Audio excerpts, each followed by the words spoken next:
Yarana, merci d'être fidèle au rendez-vous. Tout de suite, les titres de ce journal.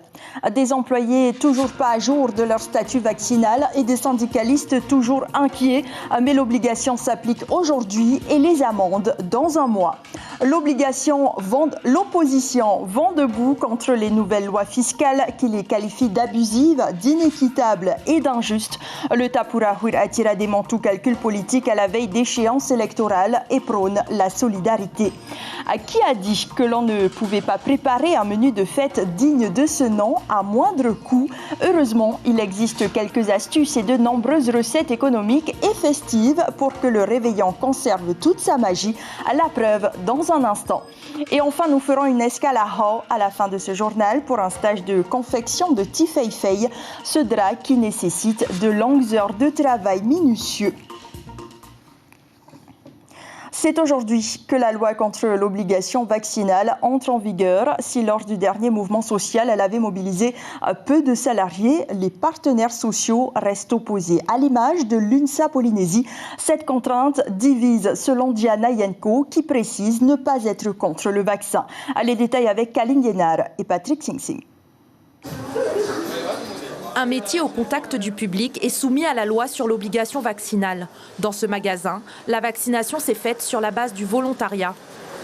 Ceux qui voulaient se faire vacciner se sont fait vacciner et ceux qui n'ont pas fait, en fait, en général, ils ont eu quand même le Covid.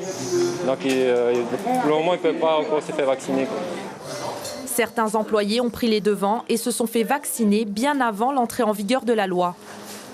Après, c'est mieux aussi pour nous tous, qu'on soit tous vaccinés aussi. C'est une protection pour chacun d'entre nous. Le marché de Papeete, lieu incontournable des touristes, où les exposants sont également concernés par l'obligation vaccinale. Mais certains commerçants estiment qu'une amende ne les fera pas changer d'avis. Avec des confinements, alors on a fermé nos boutiques. Ce qui dit fermer boutique, il n'y a pas d'entrée d'argent. Et c'est pas comme ça qu'il va nous aider à justement en mettant des amendes à tout le monde, et surtout dans des petites étoiles-nuits. On vit plus, on survit. Le syndicat des petites et moyennes entreprises a déjà établi une procédure pour les employeurs avec la mise en place de la plateforme Oblivax afin que l'ARAS puisse effectuer les contrôles. C'est pas l'entreprise qui va faire la police entre guillemets pour aller chercher qui est vacciné et qui ne l'est pas. C'est pas son rôle. Et donc nous on a eu des discussions avec le gouvernement. Donc d'où la plateforme où les entreprises envoient leur liste de salariés à jour. Ça se joue entre le salarié et la race. Côté éducation, pour l'instant, aucune directive n'a été donnée. La secrétaire générale du syndicat des enseignants de l'UNSA affirme qu'ils ne sont pas contre le vaccin, mais bien contre l'obligation vaccinale. Notre conseil juridique nous dit qu'on attend de voir l'application de la loi pour pouvoir attaquer à titre individuel puis collectif. Mais en tous les cas, à partir du 23 janvier, je pense que les choses sérieuses vont commencer. Et avec mes collaborateurs, nous sommes en train de travailler sur un dispositif d'aide à ces personnels qui ne souhaitent pas se faire vacciner.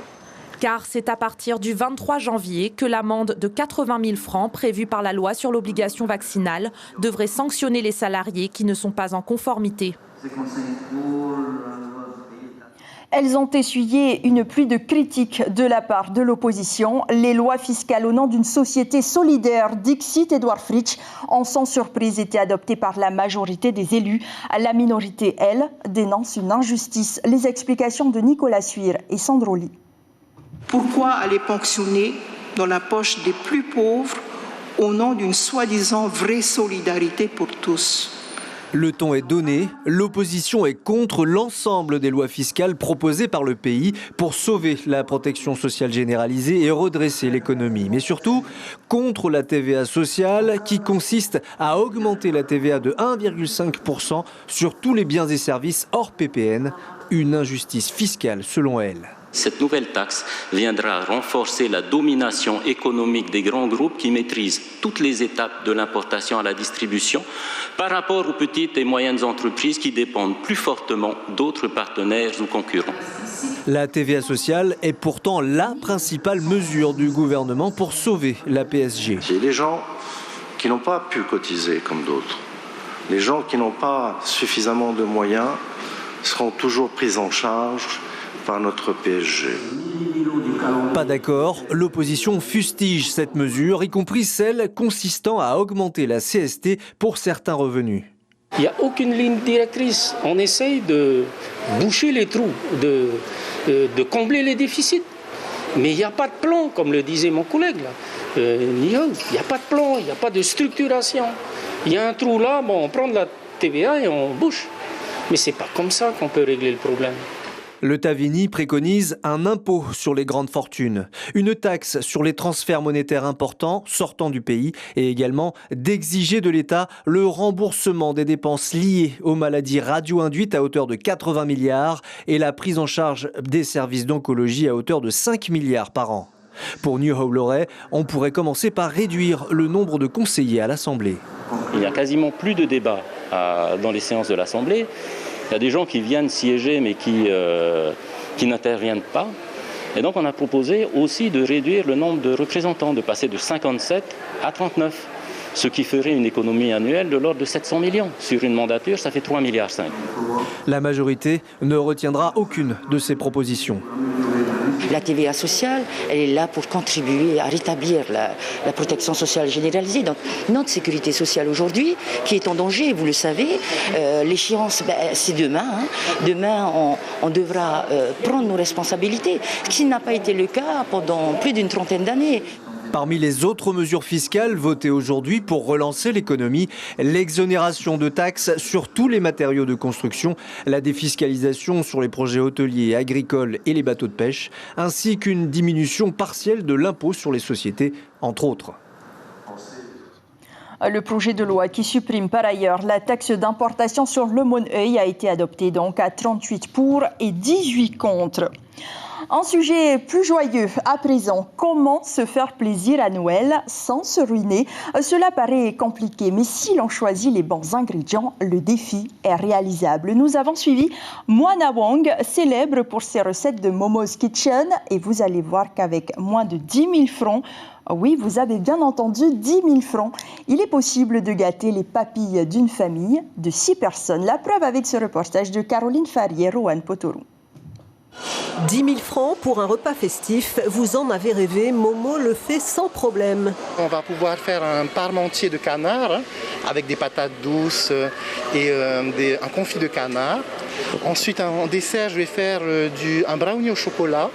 Donc tout chocolat, on adore. Et on va voir pour l'entrée si on peut faire des moules gratinées et un petit tartare de saumon. Et c'est parti, tout est dans le choix des produits. Les moins chers sont privilégiés, mais les promotions sont parfois plus intéressantes. Finalement, là, on a un confit de canard à 1195 francs pour 6 cuisses. Donc on a encore mieux là. Les patates douces sont abordables, il faut en profiter. Les patates douces sont à peu près à 300 francs le kilo.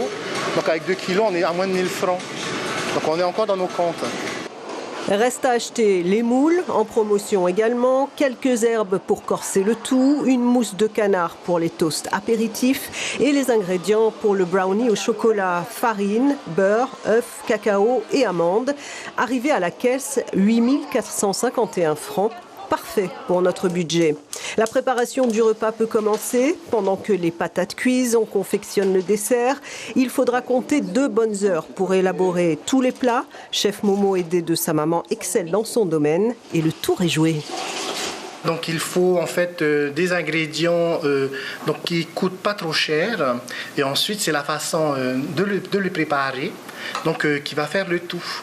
Beaucoup d'amour. Pour ce repas de fête, nous avons donc un apéritif, une entrée, un plat de résistance et un dessert. Le tout pour 8 500 francs. Nous sommes donc en dessous de notre budget de 10 000 francs. Et je peux vous garantir, Momo, on va goûter ça tout de suite. Momo, c'est délicieux. Magnifique. Et le repas préparé par le chef cuisinier a fait le bonheur d'une famille de Pamat Ay. Elle est composée de 5 personnes. C'était un petit peu Noël avant l'heure pour elle, un geste de solidarité à la veille des festivités de fin d'année qui a donné le sourire à ces personnes. On écoute la mère de famille au micro de Herevei Huatai, Rowan Potorou. Je vous remercie beaucoup à vous tous de nous encourager aussi dans notre vie et cette année 2022 qui approche. Et pour la nouvelle, c'est ça. Et du côté de Punaouia, le ciel s'illuminera dans moins de 2 heures grâce aux feux d'artifice offerts par la ville. Vous pourrez admirer le magnifique spectacle à partir de 21h. N'oubliez pas d'attacher vos amis à 4 pattes. Un drame évité en cette veille de Noël. Hier, un bonitier avec à son bord 14 personnes, dont 2 enfants, a quitté Hivaoua pour rallier Fatou Hiva. Rapidement, le capitaine s'est rendu compte d'une voie d'eau et a contacté la station de sauvetage en mer de Hivaoua sous la coordination du GRCC. Un pêcheur s'est volontairement porté secours. Il a pu, dans son potimarara, embarquer 10 personnes pour les ramener à terre. C'est à 20h45 que le bonitier est arrivé à Hivaoua. Plus de précisions avec Joël Frébeau, maire de Hivaoua. A évité un drame là. Oui, mais bon, on a agi tout de suite et puis donc on a récupéré toutes ces personnes. La commune les a logées pour la nuit. Ce matin, on a donc réparé la voie d'eau, le bonitier, et il a pu repartir chez lui aujourd'hui. Ils avaient tout le matériel de sécurité? Oui, ils avaient les gilets à bord et tout, il n'y avait aucun souci. C'est difficile, hein? On est éloignés les unes des autres, hein, des autres îles, donc il faut faire avec les moyens qu'on a. Donc voilà, mais bon, on a sensibilisé donc les propriétaires des bateaux maintenant qu'il faut respecter le nombre de personnes, de passagers acceptés et faire correspondre aussi avec les gilets et tout ce qui est pour la sécurité. Une opération qui se termine bien aussi bien pour l'équipage et les passagers, tous en bonne santé, que pour le navire. Direction Ouapou maintenant pour rencontrer un groupe de danse courageux. Heinoua compte actuellement une vingtaine de danseurs qui sont déterminés à continuer d'exister. Pour cela, ils se sont lancés dans la vente de plats pour financer l'achat de leurs costumes, mais pas seulement. Dans les bacs aussi, des chapeaux en tapa, des bijoux fabriqués à partir de bois ou de pierre, ou encore des t-shirts ou casquettes à l'effigie du groupe. On écoute ces réactions recueillies sur place par Lionel Tehamwana. Au départ, il y a quelques années, j'ai fondé le groupe Heinoua, qui était un groupe de danse. Et depuis quelques semaines, j'en ai fait une marque. Pourquoi j'en ai fait une marque? C'est pour pouvoir la vendre et avoir des fonds pour financer les projets du groupe Heinoua. Parce que les projets des groupes de danse nécessitent des fonds et ça ne tombe pas du ciel. Alors on utilise les marathons, les ventes de casse-croûte. Et là, je me suis dit, pourquoi pas une marque? Et la vanille de Taha, plantée à l'engrais biologique. Une quinzaine d'agriculteurs a été formée pour préparer un fertilisant naturel. Un réel tournant pour le secteur qui, selon une étude réalisée il y a 2 ans, c'était de l'engrais chimique qui permettait de faire pousser l'or noir. Les précisions de Thomas Moutam, directeur de la Chambre de l'agriculture, puis Bruno Newfer, un agriculteur. Ils répondent à Hiti Manaki. On a trouvé dans nos vanilles des produits pesticides et ça c'est très grave pour nous. On parle de la vanille, l'or noir de la Polynésie française, donc qui dit l'or noir, donc il faut de la qualité. Et donc on a discuté avec les Pic Vanille, nous avons mis d'accord de faire des formations. On peut planter de la vanille en utilisant des produits naturels et ce matin on a fait une démonstration sur l'engrais poisson, comment il faut multiplier l'engrais poisson, comment il faut fabriquer, comment il faut multiplier le IM. Après on repassera comment il faut faire le bokashi. Donc, tous ces engrais naturels que la plante a besoin. Et je pense que les agriculteurs sont très très contents parce que c'est un début pour eux. Mais cette méthode, ce sont nos anciens, nos ancêtres. Ils utilisent ça. Aujourd'hui, on voit un peu tout ce que l'homme fait sur la terre, des conneries, excusez-moi l'expression. Alors, il vaut mieux penser à l'avenir et puis produire quelque chose de sain. Il est un véritable symbole de l'artisanat d'art au Fénois qu'on ne présente plus, le Tifeifei. Aha, où le CEP était au centre des activités économiques pendant des décennies, peu de personnes se sont vraiment intéressées à cette activité. Cette semaine, enfin, 7 stagiaires ont pu suivre une formation de conception et de couture de Tifeifei, une première sur l'atoll. Heidi Enko sur des images de Mathieu Allou. Donc tu couvres à l'intérieur et ici à l'intérieur. Ok. Celui-là, il va venir jusqu'ici. Des stagiaires attentives et un formateur bienveillant, l'art du Tifeifei est avant tout dans la précision et la maîtrise des gestes. L'activité de Tifeifei est une activité qui est connue par les mamans, puisque là, il y a des décennies Il y a déjà quelques années, nos grands-mères pratiquaient déjà le tifeifei, mais le temps a bien évolué, les techniques également. Donc l'idée est de leur proposer des techniques nouvelles pour pouvoir enrichir ce patrimoine du tifeifei. Du patron à la coupe, à la pose et jusqu'à la couture, chaque étape a son importance. Au-delà d'une passion, c'est un vrai métier que ces dames découvrent. On a commencé la formation lundi, en théorie. On a commencé la pratique que hier. Et aujourd'hui, il y a eu plein d'évolutions par rapport à ce qu'on a fait. Ça t'apporte beaucoup? Bien sûr, ça apporte beaucoup. Avec son budget là, qui vient d'étaler son bilan et tout, on peut vivre avec elle. Ça m'apporte beaucoup, beaucoup. Parce que c'est un plus dans ma vie aussi. Et il y a d'autres techniques que je viens de connaître aussi. Et c'est carrément formidable. C'est carrément bien. Et heureusement qu'il y a cette formation. Parce qu'ici à Roy, on a des personnes qui veulent bien apprendre. Mais on n'a pas beaucoup de formateurs qui viennent chez nous. Les stagiaires se sont pour l'instant entraînées sur des tifeifei pour bébés, mais elles ont désormais les clés en main pour persévérer et gagner en expérience et passer à terme à un plus grand format.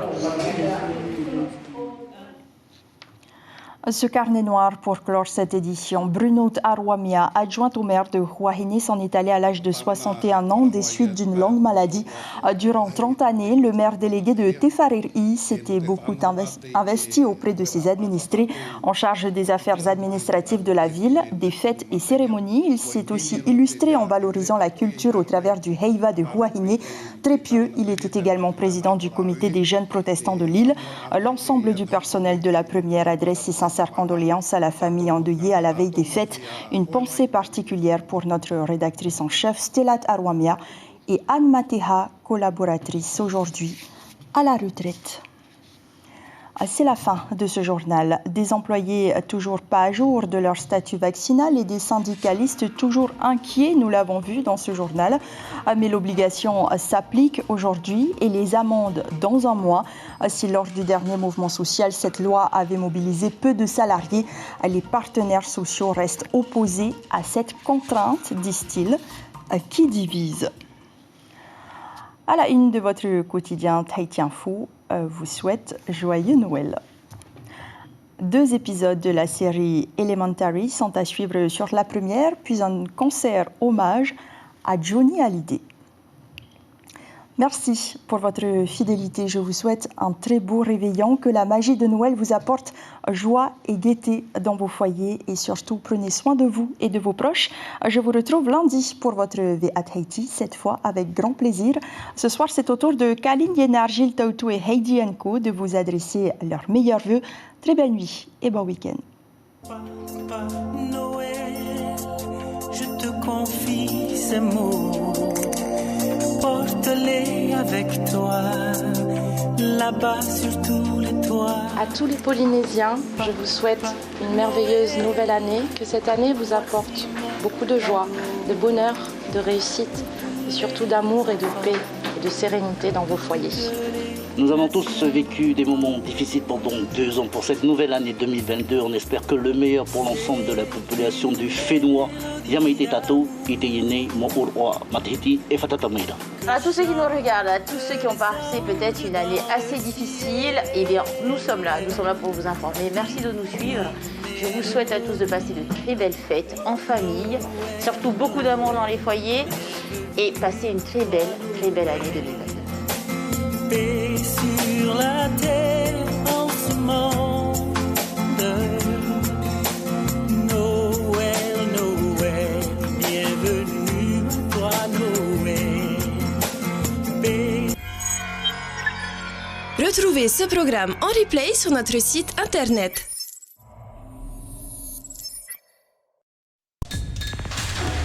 L'information en continu sur Polynésie la première, internet et réseaux sociaux.